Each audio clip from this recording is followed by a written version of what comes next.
Hey everyone, and welcome to this explainer. I am so thrilled to have you here today. Look, if you're the kind of person who loves to optimize your home, protect your investments, and just truly understand how things work under the hood, you are in the exact right place. Today, we're mastering home heating and cooling, but we're tailoring it specifically for the unique environment of Bexley, Ohio. We're going to be drawing on some incredible on-the-ground insights straight from the experts at Grand HVAC Columbus. We're going to break down the mechanics, the money-saving strategies, and all the specific local challenges of keeping your home comfortable year-round. So let me ask you a question. Is your historic Bexley home ready for a 75-degree temperature swing? I know, it sounds super dramatic, right? But this is the actual reality for homeowners in Central Ohio. We're talking about the extreme whiplash shift from 95-degree, intensely humid summer days straight down to sub-20-degree, bone-chilling winter nights. That is a brutal 75-degree swing that absolutely mercilessly tests the limits of aging housing infrastructure. If you've ever wondered why your system struggles in August or, completely shudders in January, well, this temperature whiplash is exactly why. Okay, let's dive into our roadmap for today. We'll be covering 1. Bexley's unique HVAC challenges. 2. Common heating and cooling threats. 3. The golden rules of HVAC. 4. Sizing and replacement realities. And 5. The Grand HVAC process.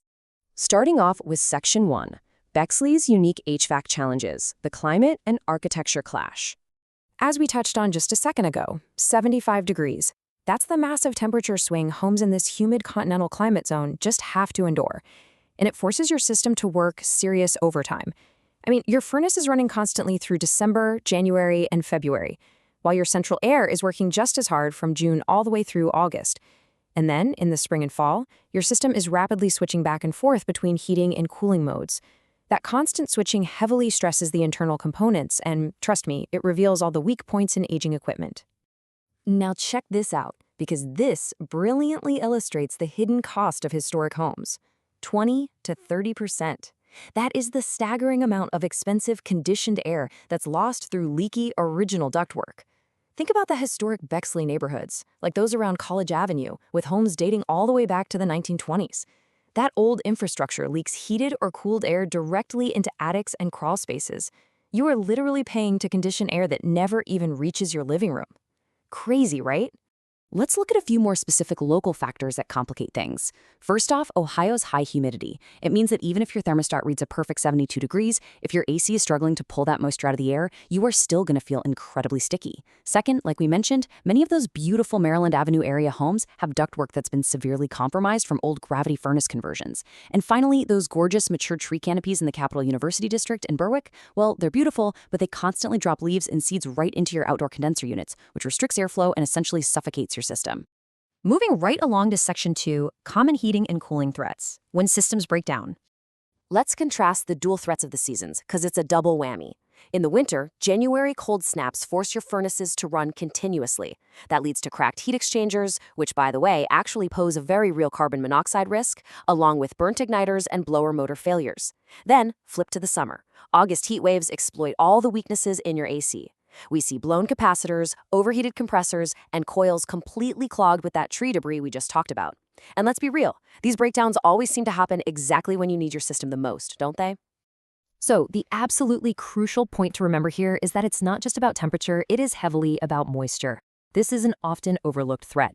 Air conditioners and high-efficiency furnaces create a lot of condensation. In Ohio's severe humidity, those condensate drain lines can easily clog up with algae and mold. If they aren't maintained, well, water quickly backs up, overflows, and suddenly you're dealing with serious indoor water damage to your ceilings and floors, plus the nightmare of potential mold growth. All right, Section 3, the golden rules of HVAC, your insider rulebook. First up is the $5,000 rule. This is a brilliant little formula to help you make that agonizing decision. Do I repair or do I replace? It's actually really simple. You multiply the age of your system by the cost of the quoted repair. If that number exceeds $5,000, a replacement just makes way more financial sense. So for example, say you have a 12-year-old furnace and you're facing a $500 repair. Well, 12 times 500 is 6,000. Because 6,000 is greater than 5,000, that's your clear mathematical signal to stop throwing money at a dying system, especially when a new one is going to give you way better efficiency and lower utility bills. Next is the 2-foot rule. You absolutely must maintain exactly 24 inches of clearance all the way around your outdoor condenser unit. This means you gotta trim back those shrubs, clear away the fallen leaves, and yes, shovel the snow away in the winter. Your system literally needs to breathe to expel heat effectively. If it's blocked, it overheats, loses a ton of efficiency, and is gonna fail prematurely. Plus, your technicians need that space to safely perform maintenance anyway. Now, this next one is truly fascinating and super critical, the 3-minute rule.